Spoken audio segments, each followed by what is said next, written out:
Hey guys, Yuan here. CBDCs are coming and there's no running away. The Federal Reserve has constructed the infrastructure for CBDCs. It's called the FedNow service and it'll be fully operational in 2023.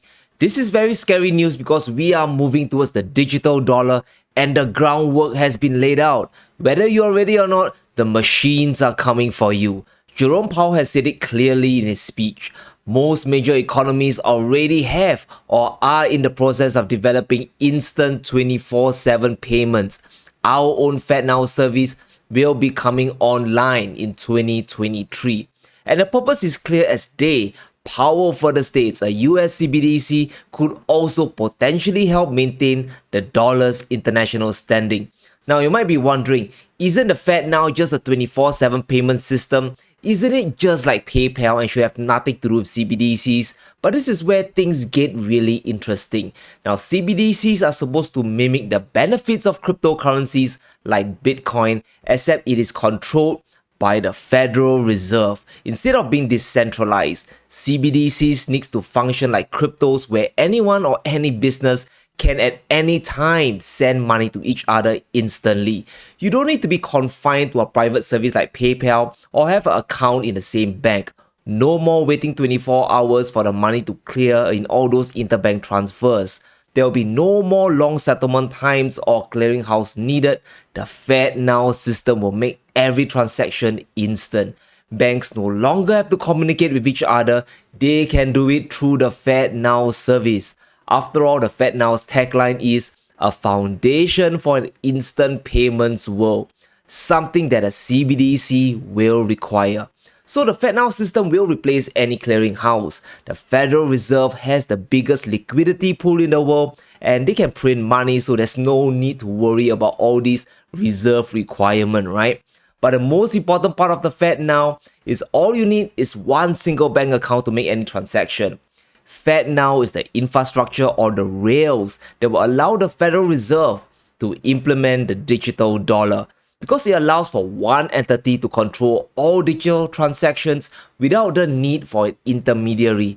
And this is where a CBDC could be rolled out in the future once this prototype system is perfected. And right now, it's interbank transfers.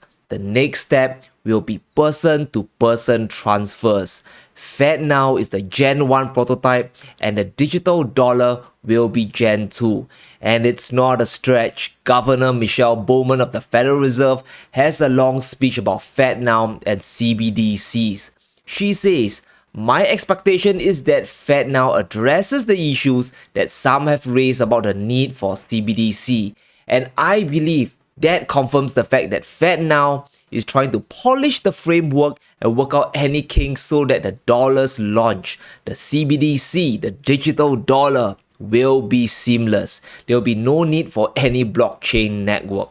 Now, why I believe a CBDC will be rolled out is not because of how convenient it will be for the average Joe, but the main reason is to defend the dollar as the world reserve currency. Because the dollar is the reserve currency, it allows American businesses and the government to borrow cheap money to grow.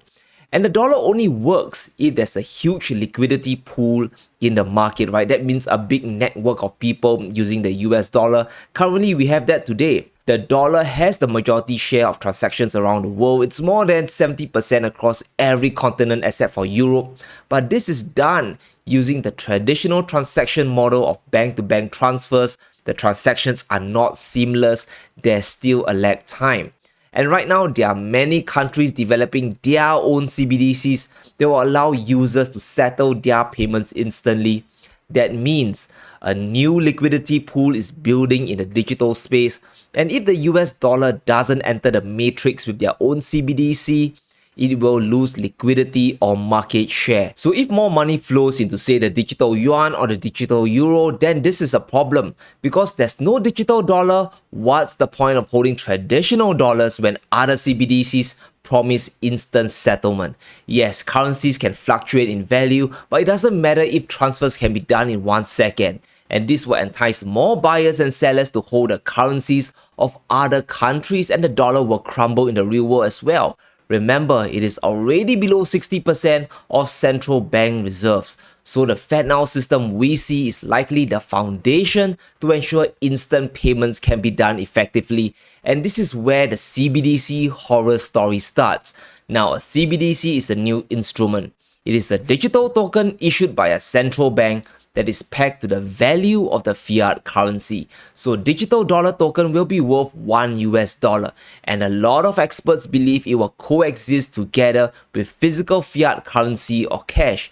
But that doesn't make sense. When you launch a CBDC that promotes instant transactions, the majority of people and businesses will eventually gravitate towards it. Of course, people like you and me will see through the BS, but the world will move away from physical cash and towards the digital dollar.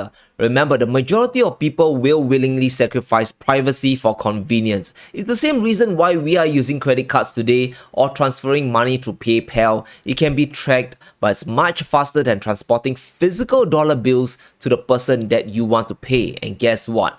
We have the World Economic Forum selling to us the benefits of CBDCs. They believe that a digital dollar or euro will give people more choices on how to pay. They are saying that CBDCs can be a backup option if a natural disaster happens, plus cash helps to facilitate crime because it is untraceable, while CBDCs are transparent. Now, this is really Orwellian thinking and a serious leap in logic to get us to embrace CBDCs. Privacy concern is definitely a big problem when it comes to digital dollars, right? No one wants to be told how they can spend their money or with who, and cash solves that issue. However, even that isn't the true risk of CBDCs. The big danger is how central banks can control their digital currencies like never before and go beyond just the normal monetary policies. We already know central banks can influence the economy by controlling interest rates, and that influences the way that you handle money as well. If they hike rates, you will be more likely to either borrow less money or stash your cash in the bank to earn higher interest payments. That destroys demand. And if they lower rates, you're more likely to borrow cheap money or spend your cash on other things. You could be buying a new car or investing in stocks. That increases demand. But with CBDCs, they now have the ultimate tool to control how you spend your money, and they can fine-tune it to a big degree. But first, a quick mention of our sponsor today, Skillshare. Guys, the best investment you can ever make is always investing in yourself. Skillshare is an online learning community, and they have thousands of online classes that include stock investing and technical analysis. And on this channel, we take a high-level view of the economy, but when it comes to picking stocks or finding good entry or exit points, you need a specific set of skills, and that's what I'm learning right now on Skillshare. I'm taking a class by Jimmy Yuan called Technical Analysis Made Simple, the Power of Trend Lines, Support and Resistance. The class covers important concepts including drawing accurate trend lines and correctly using moving averages. And thanks to Skillshare, the first 1,000 people to use the link down below will get a 1-month free trial of Skillshare. And in this 1 month, you can take dozens of classes from investing to building a business. So join today and start learning. Alright, back to the video. So how much control can they exert on CBDCs? Well, we have the Bank of England telling ministers to intervene on digital currency programming. Basically, they believe that digital cash could be programmed to ensure that you can only spend it on essentials or goods which your employer or government deems it to be sensible. Now, this is a very slippery slope because what is going to be deemed sensible? How much control is going to be imposed on digital currencies? Is buying food alright but going on a holiday bad? We even have the deputy governor at the Bank of England saying that the digital pound could allow parents to even program their children's pocket money. I want us to understand how surgical this can really be. If the Fed launches their digital dollar, there's a lot of programming that they can do with it. They could prevent you from using your digital dollars to buy something that they deem undesirable.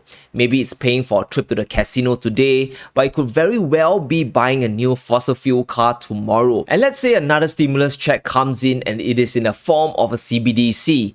They could program it in such a way that you can only buy the essentials like food and gas, but not pay your mortgage with it. And this is a serious loss of choice.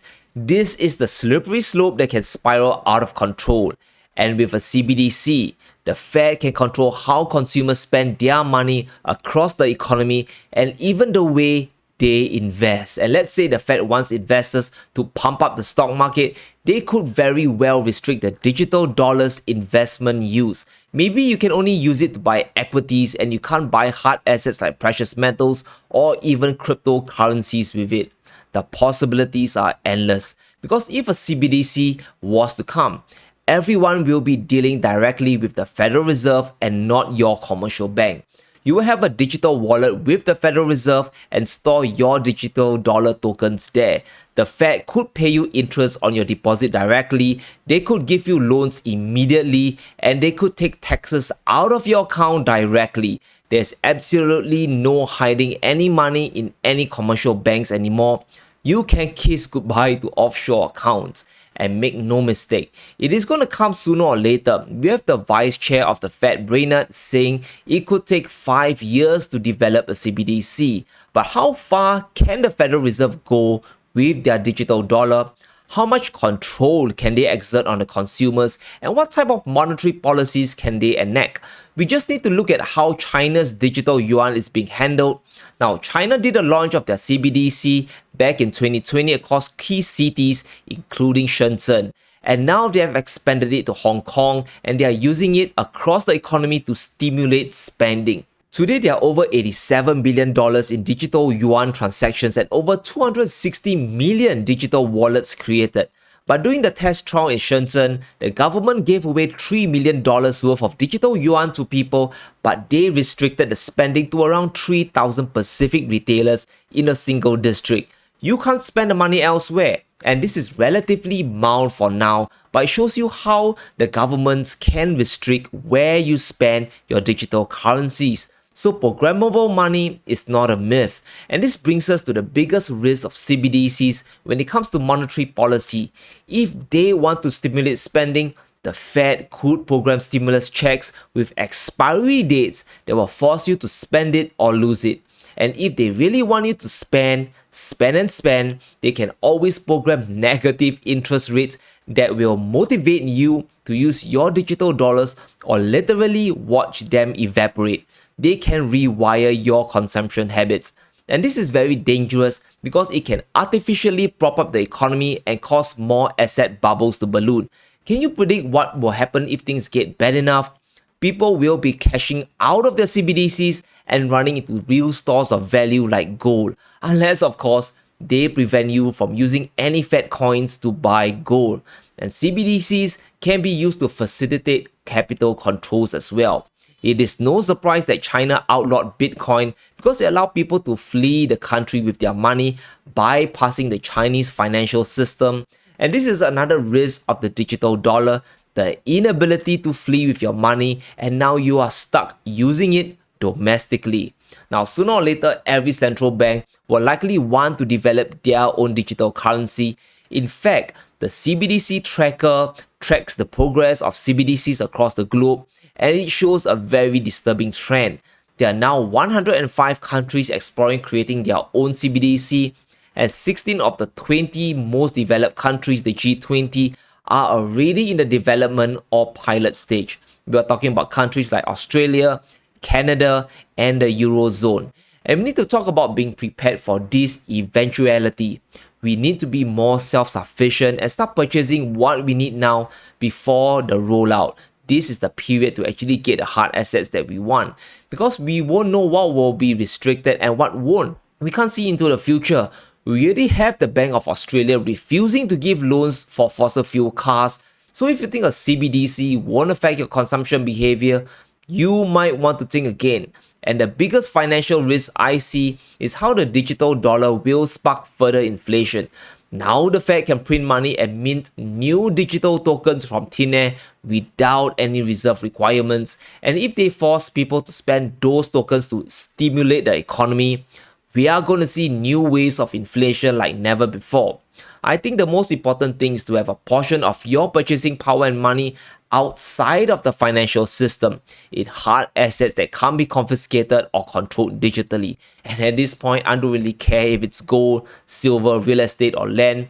You cannot be too reliant on money in the matrix there's simply too much risk. So let me know what you think in the comments below. Are you prepared for the coming digital dollar? How long will it take for CBDCs to be fully operational? Let me know in the comments below. Stay safe, be sure to smash that like button and subscribe as we navigate through these crazy times.